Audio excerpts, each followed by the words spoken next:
Hi friends, welcome back to Priya's puppy kitten channel. இன்றைக்கி நம்ம எதை பற்றி பேச போகிறோம் அப்படின்னா, ரேஷன் கார்டை பற்றி பேச போகிறோம். ரேஷன் கார்டு இப்போ நம்ம வந்து ஒரு பைக் வாங்கினாலும் சரி, ஒரு கார் வாங்கினாலும் சரி, இல்லை நம்ம ஆதார் கார்டில் அட்ரஸ் மாற்றினாலும் சரி, குழந்தைங்களுக்கு ஜாதி சான்றிதழ் வாங்குறது, அப்புறம் வந்து பேங்க்கில் அக்கௌண்ட் ஓப்பன் பண்ணுறது, இப்படி எல்லா விஷயத்துக்குமே வந்து ரேஷன் கார்டு வந்து ரொம்ப இம்பார்ட்டண்ட்டு.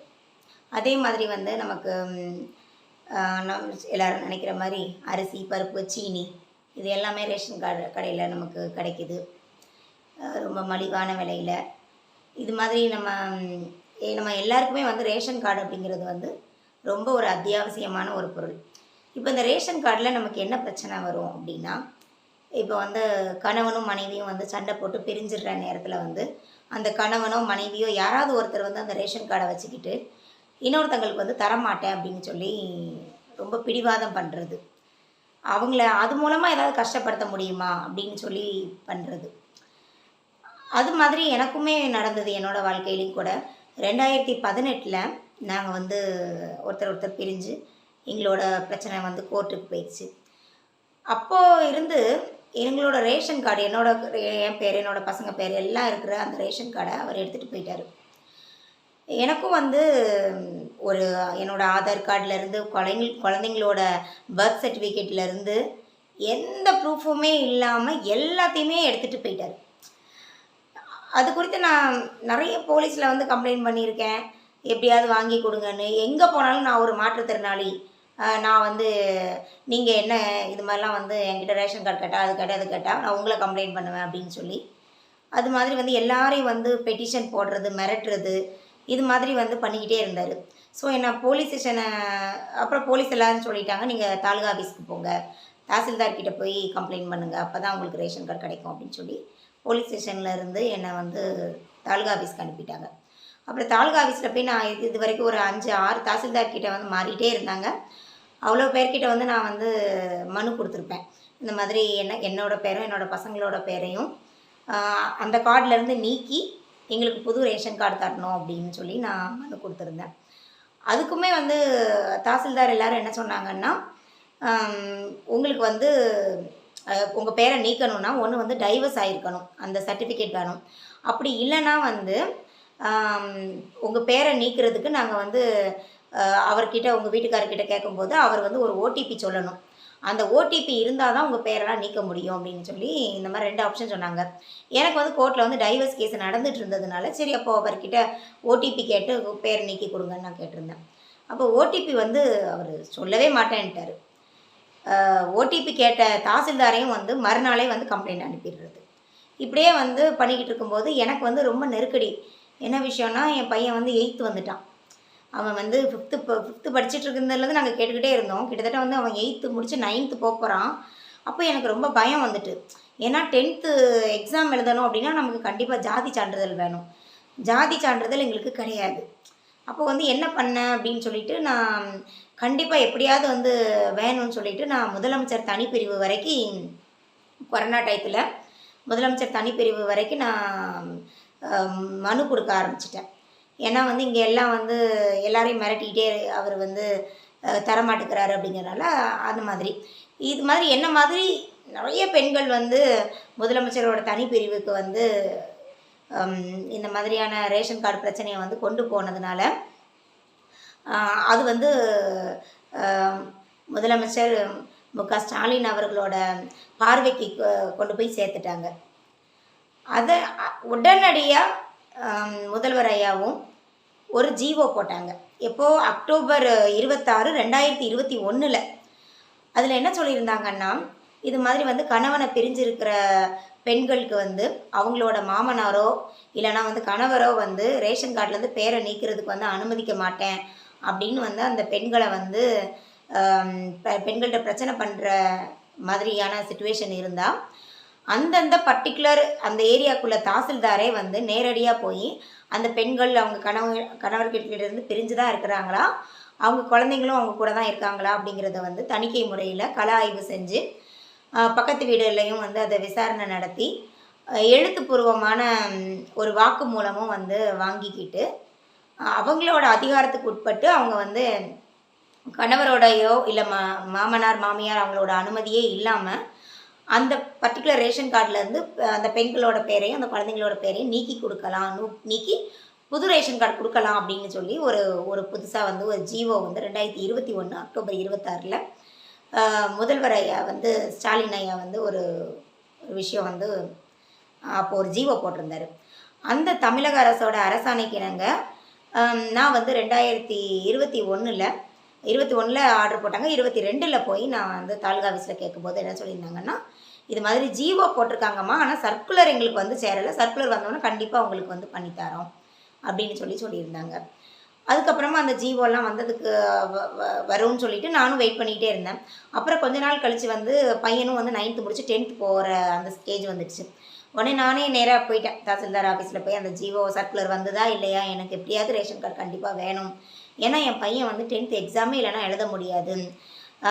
வீட்டுக்காரரும் வந்து நானும் வந்து வாட்ஸ்அப்பில் மெசேஜ் அனுப்பி பார்த்தேன், போலீஸ்கிட்ட கம்ப்ளைண்ட் பண்ணி பார்த்தாச்சு, தாசில்தார்கிட்ட கம்ப்ளைண்ட் பண்ணி பார்த்தாச்சு, கமிஷனர் ஆஃபீஸ் வரைக்கும் கம்ப்ளைண்ட் பண்ணி பார்த்தாச்சு. எந்த இடத்துலையுமே வந்து அவர் வந்து குழந்தைங்க படித்தாலும் எனக்கு கவலை இல்லை, மெக்கானிக் கடைக்கு வேலைக்கு போக சொல்லுங்கள், எனக்கு யாரை குறித்து எனக்கு அக்கறை கிடையாது, நான் என்னோடய ரேஷன் கார்டை தர மாட்டேன் அப்படின்னு சொல்கிறதுல கரெக்டாக இருந்தார். அவர் அது மாதிரி வந்து காசுன்னு அலைகிறதுல ரொம்ப கெட்டிக்காரர்.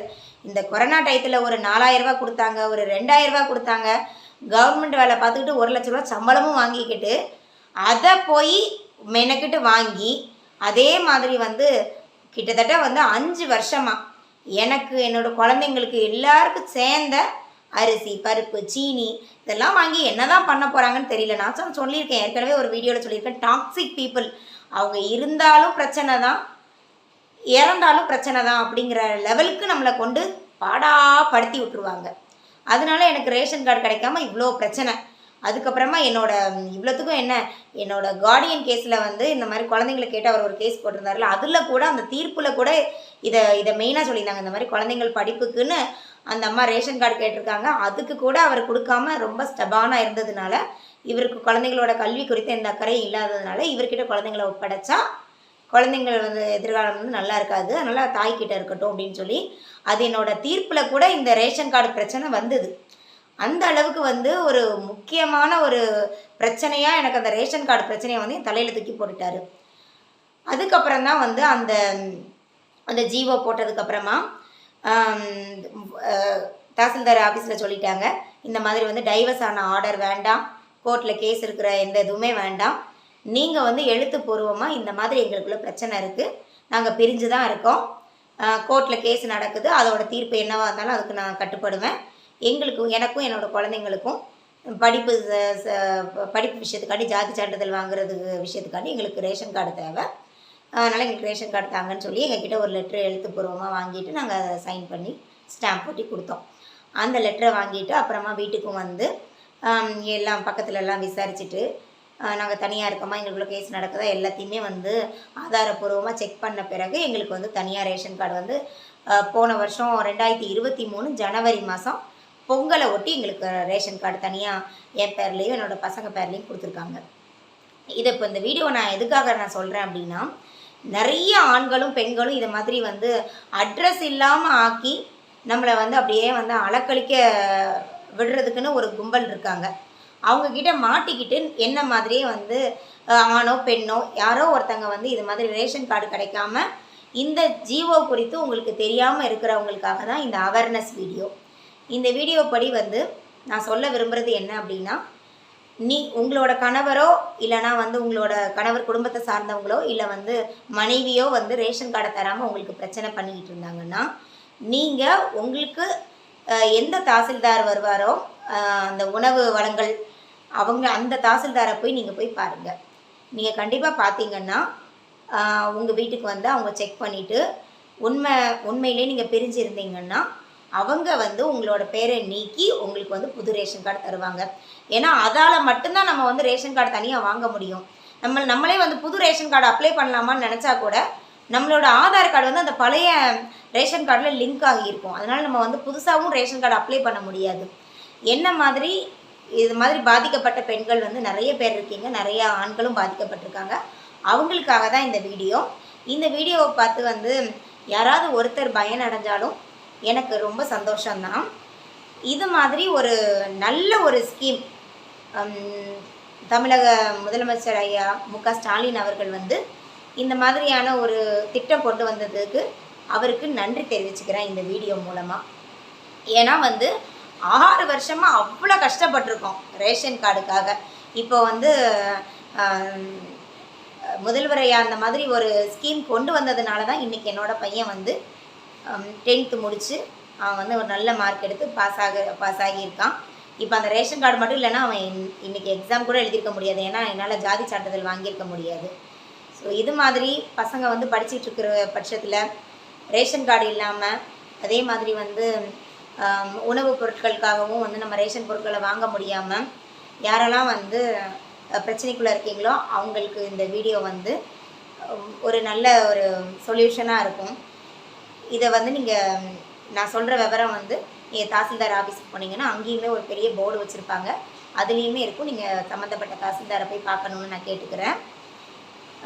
இந்த வீடியோ யூஸ்ஃபுல்லாக இருந்திருக்கும்னு நினைக்கிறேன். இந்த வீடியோ உங்களுக்கு பிடிச்சிருந்தா லைக் பண்ணுங்கள், ஷேர் பண்ணுங்கள், மறக்காமல் சப்ஸ்கிரைப் பண்ணுங்கள்.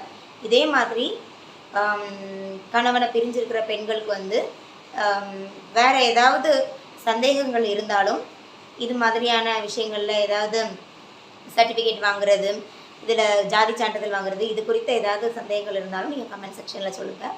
அதுக்கான வீடியோவும் நான் போடுறேன். எல்லாருக்கும் நன்றி.